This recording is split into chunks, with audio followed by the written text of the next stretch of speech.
This is the ALEX desk, as sold by Ikea and listed on Amazon.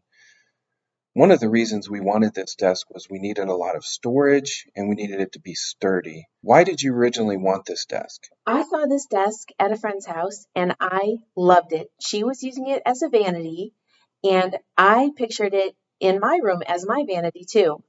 It has 5 drawers on each side. The top of it is so wide, so big. I thought it was going to be perfect for all of my things that I have.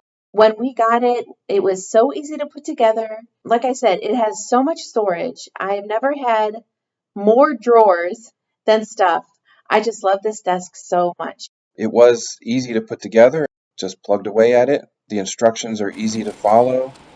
It is a little bit heavy, and putting the drawer slides on was a little bit tricky. They're kind of tight, and the drawers do not come out, they screw in, so you can't lift the drawers out after you've put stuff in them.